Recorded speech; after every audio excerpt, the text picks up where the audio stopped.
plans to expand transit in the county, a tour of Longbranch, and an effort to help residents recycle confidential documents. All that and the latest news coming up next on Montgomery Plans.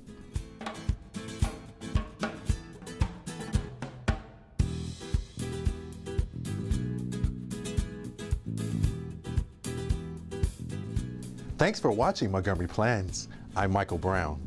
We're here to bring you up to date on important land use issues facing those who live and work in Montgomery County.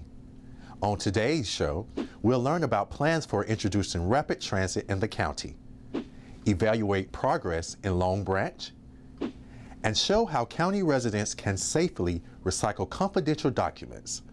But first, let's go to the top news-making decisions of the Montgomery County Planning Board.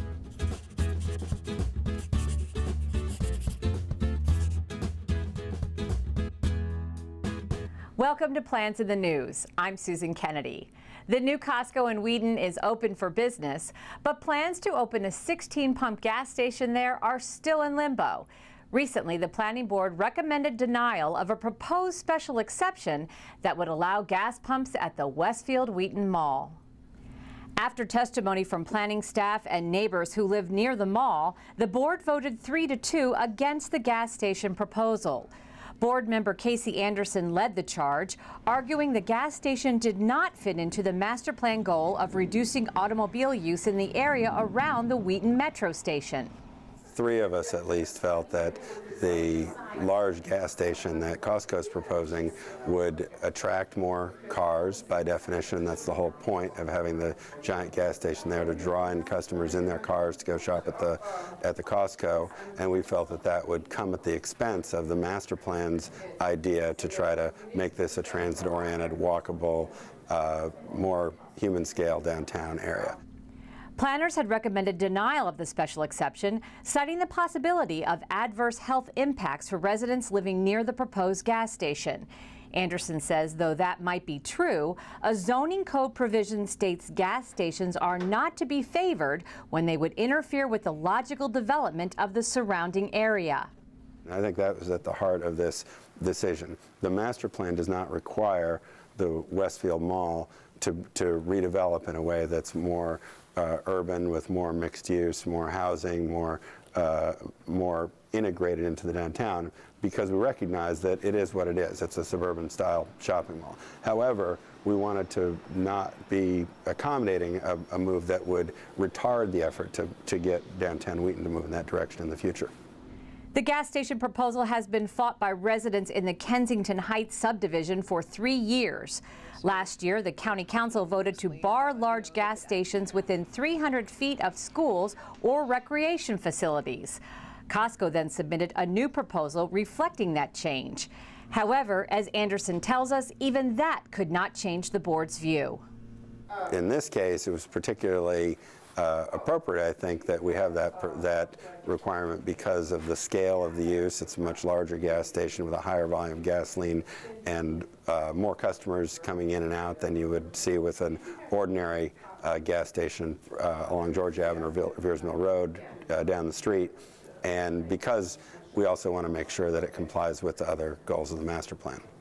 The proposal, along with the recommendations from the Planning Board, is now in the hands of the county's hearing examiner. There will be 8 hearings on the matter before the examiner brings his results before the full council later this summer. The Planning Board submitted the Chevy Chase Lake Sector Plan to the County Council in January.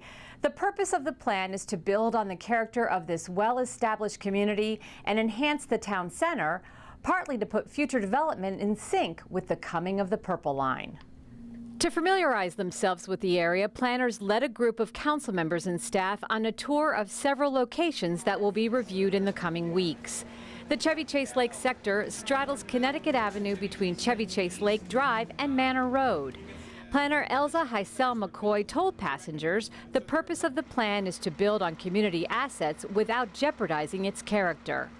You have an existing and established residential community, and the plan looks at a way to infill new mixed-use development around a planned transit station in a way that fits with the residential community. And I think if that when that balance is struck, I think the community will have lots more amenities and services at their disposal, parks and open space, in a way that fits in with the character of what's there. Chevy Chase Lake is one in a series of plans that guide development in areas where Purple Line stations are planned. Traffic along Connecticut Avenue has been a source of concern throughout the planning process. The draft plan provides a network for folks who live in the community to take alternative routes. The plan recommends alternatives. Certainly there's the Purple Line, which will provide an east-west transit alternative, but then also the plan looks at expanding bike access throughout the community and enhancing pedestrian access so that folks who live in the community will be able to get to the transit station and the mixed-use area around the station without having to get in their cars. The plan incorporates new mixed-use zones that encourage more housing, including affordable housing.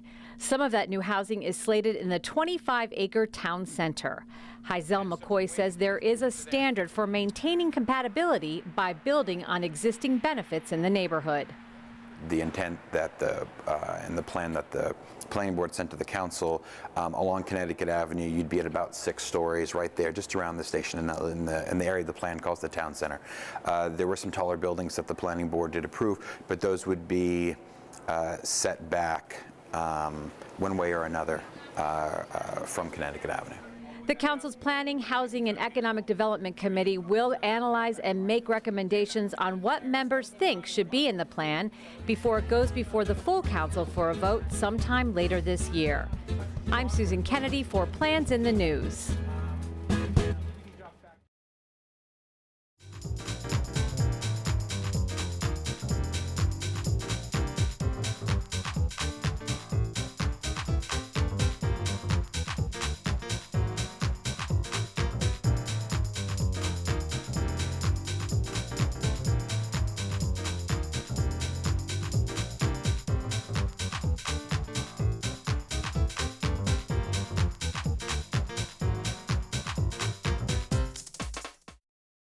Supporting local food production is good for the environment, the community, your health, and to create a lasting commitment to preserving agricultural land. So consider buying your fruits and veggies at a Montgomery County farmers market.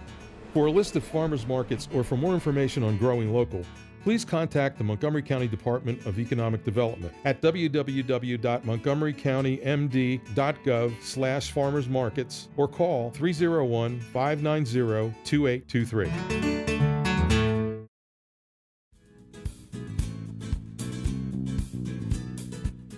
Planners are working to plan a rapid transit network to reduce traffic and improve mobility throughout Montgomery County. The draft calls for a transit network targeted at some of the county's most congested areas, offering commuters a cost-effective mass transit alternative. Here's Valerie Burton with more.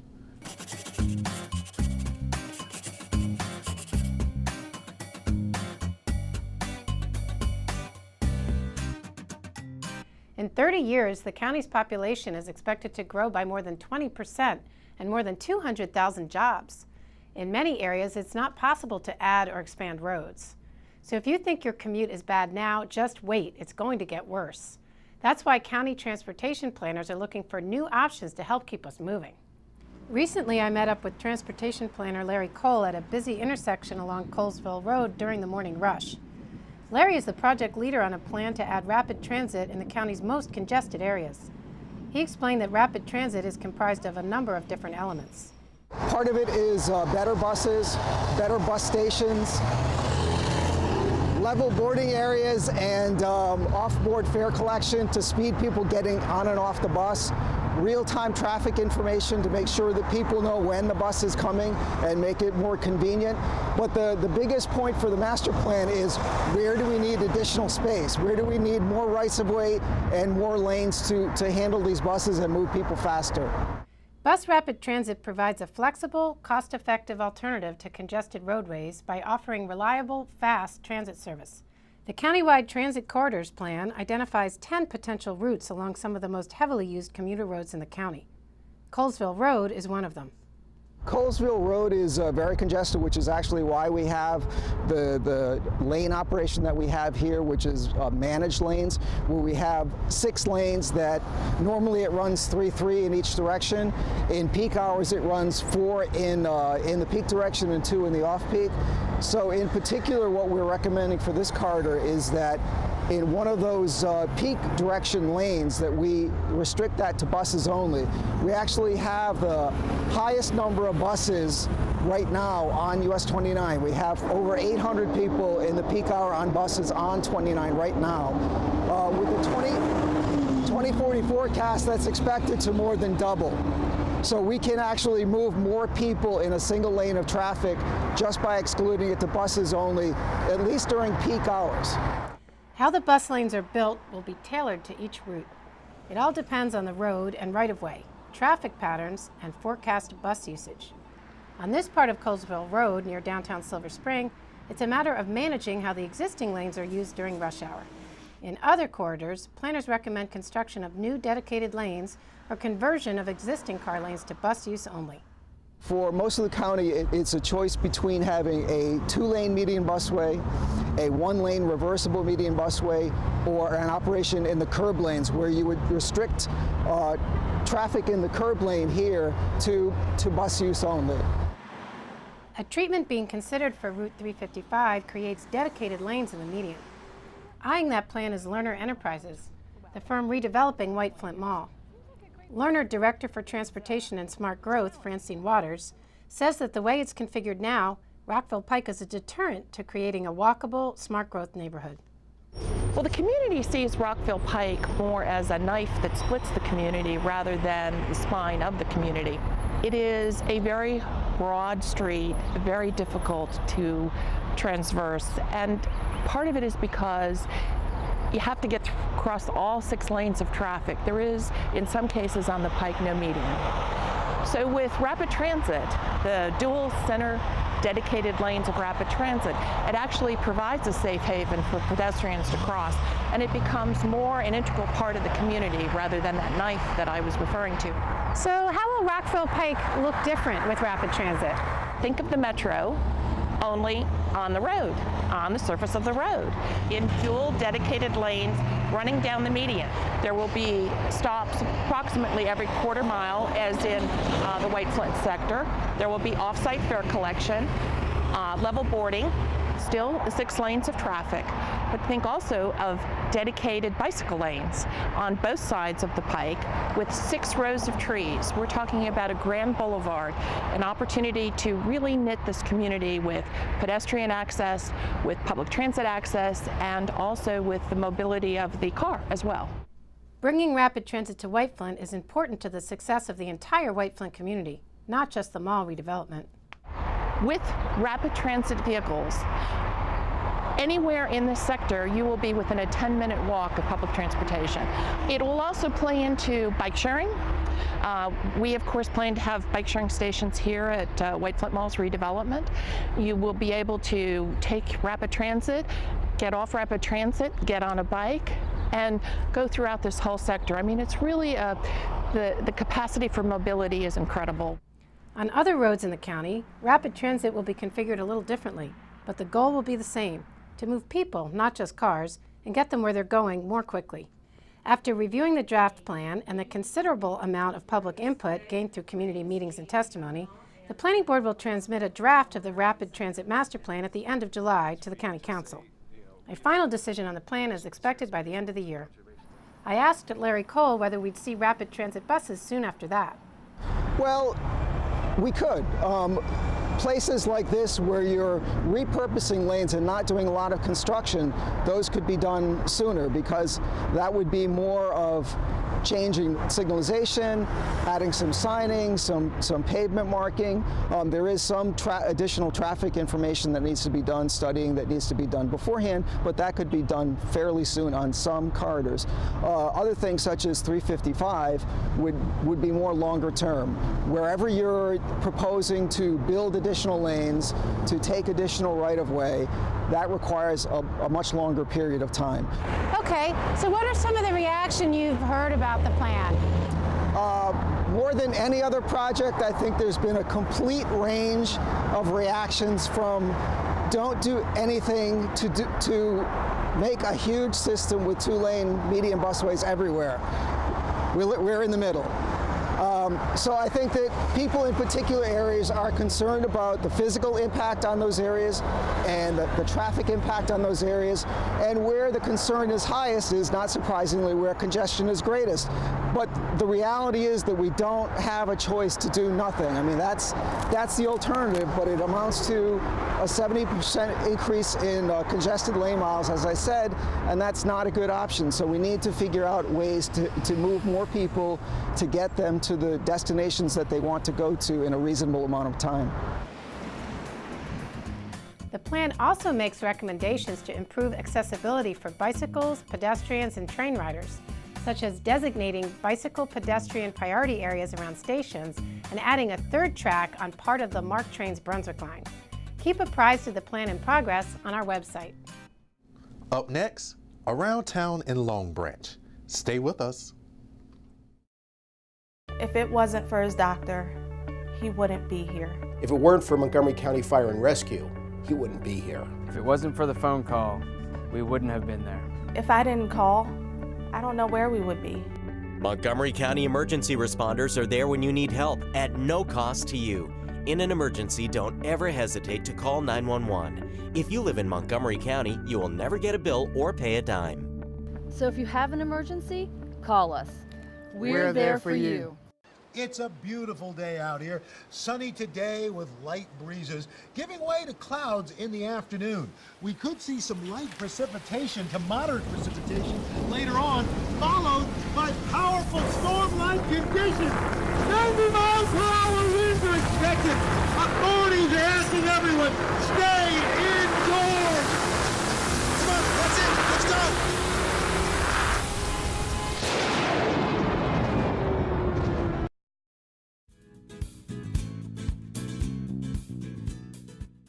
Up next on Around Town, we'll talk about how the Longbranch sector plan capitalizes on the arrival of the Purple Line.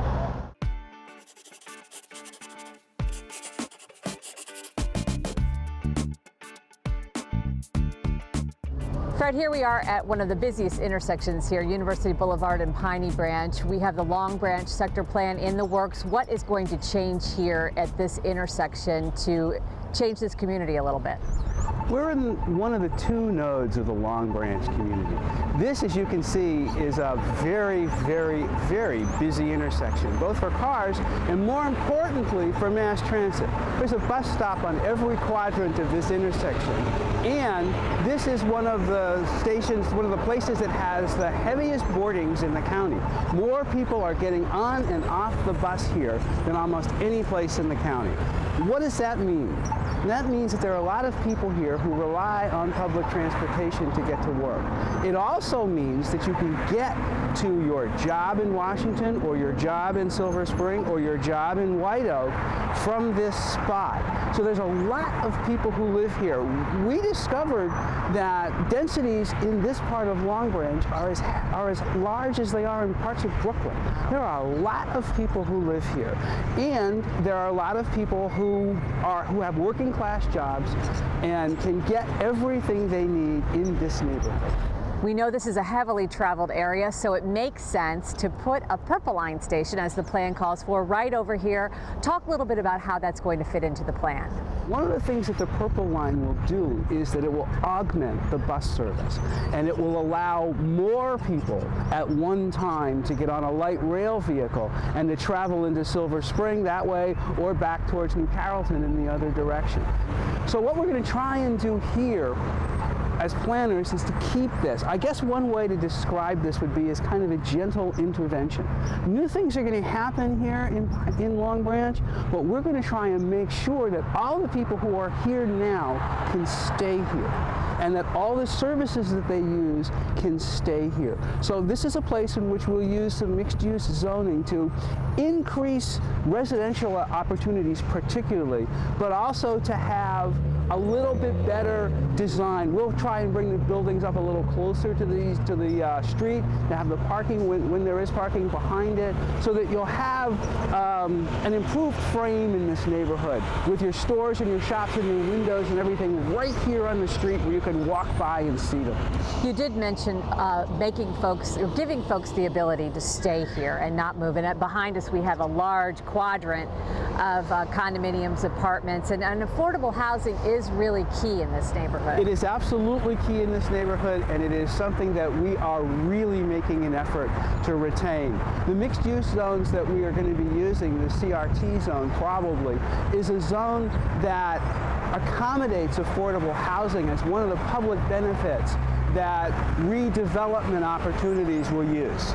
We've seen a lot of pedestrians crossing the street. There's a large group crossing right now across University Boulevard. What allowances are being made in this plan to accommodate those folks? We want to really make it easier for people to move around on foot in this neighborhood. We will have wide sidewalks. We will make sure that the pedestrian experience, that's one of the reasons why you do bring the storefronts closer to the street, so that the experience for the pedestrian is that much more pleasant. So you won't be in a situation in which you're huddled here at the corner waiting to scurry across. You talk a lot about the diversity here. You're mentioning the diverse businesses that are located here, and obviously the diverse population that lives here. So we're going to go take a look at some of those businesses down near Flower Avenue and talk a little bit about the important role that they play in keeping this neighborhood as it is. Fred, there are a lot of small businesses here, and it really defines this community. Talk a little bit about how the plan looks at retaining these so we can keep this community the way it's been known all these years. These businesses are a key element to Longbranch's success. These ethnic markets are a part of what makes this a functioning part of Maryland's international corridor. One of our jobs as planners is to try and retain businesses like this. The zones that we're using in the Longbranch sector plan will do that by keeping as part of the requirements a small business retention aspect. What the plan has done is it is clearly declared that retention of small businesses is a public benefit. So when redevelopment occurs, developers have an incentive to retain businesses like this and keep them as functioning parts of the community. Fred, again, this is an area that uses a lot of mass transportation. We've got the bus leaving the station right behind us here, and we also have the future Purple Line station that's planned for this neighborhood. We're really going to capitalize on this for these folks who live here. That's absolutely right. By adding the Purple Line to the existing bus network, we will be able to create a situation in which people will be able to get from here to Silver Spring or from here to Washington. The plan will make this area more pedestrian friendly again by bringing shops a bit closer to the street, shops with their doors and their windows, and creating a much improved pedestrian experience, and something that is not as dependent on the car as is the case today. The other thing that we will do here is add some housing. Some will be affordable, some will be market rate, but again, to take advantage of the existence of a transit station will boost the amount of housing just a little bit, while, as I said earlier, trying to retain the affordable housing that's here already.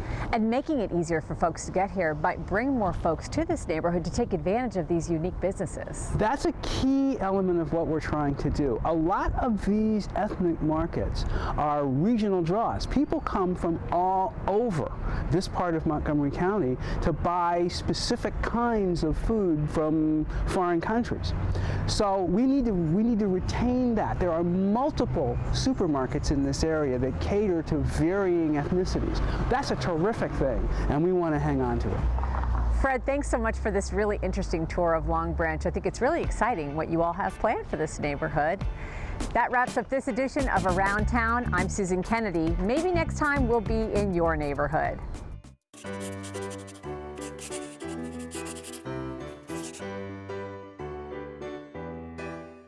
With identity theft on the rise, safely disposing confidential papers is vital.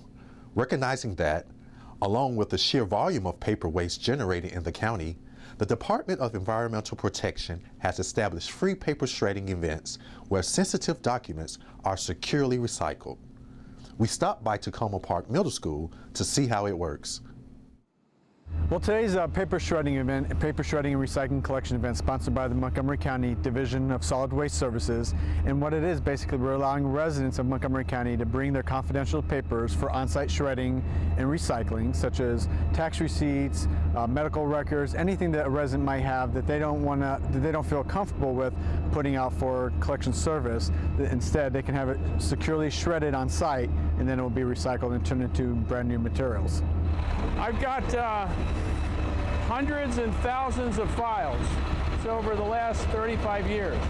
A lot of personal documents and some real estate documents that we've kept over the years, and this was a good opportunity to come out and get those boxes donated, clear up some space in the house. With all the identity theft and stuff that's going on these days, I think it gives you a sense of, comfort that the stuff is gone and, no problems with that.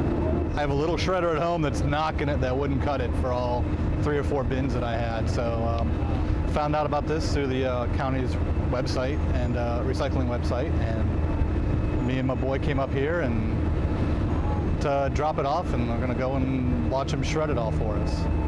We have partnered with Montgomery County since 2000. We're the processing home of the county's curbside mixed paper recycling program. So we love being in the county because it's dual stream, and they want to maximize recycling and making sure that everything we process obviously comes back to market. So it's a very great relationship, yeah.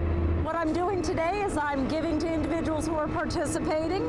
I'm giving them different kinds of information. This is their updated list of things that they can recycle in the county because they've expanded it to more things. Okay. Residents can just come and show up. We average about 400, 500, 600 cars coming through during the 4-hour period.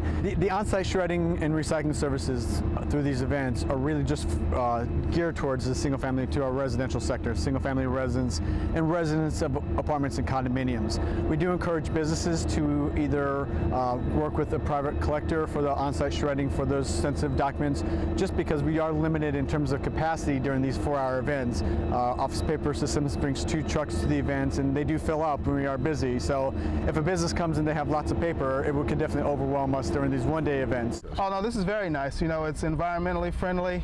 And it's just a good opportunity because in a lot of cases we've held on to boxes because we didn't know where to take them. But when you have a community-sponsored event like today, it's a good opportunity to get the stuff and do some spring cleaning. It's convenient, it's free, and it looks like I can get everything done in one shot. It's also good exercise. Everything that we process today, however, although it's handled securely today and destroyed, one of our key goals is obviously getting this material diverted from a waste stream back to market as a post-consumer recyclable. So we bale the material, we'll transport it to mills for repurposing, and it'll all be broken down, de-inked, pulped, and obviously incorporated into a new post-consumer recycled product and back to market as a coffee filter or a paper plate or a cup or something like that. Yeah, got it all. Couldn't be better.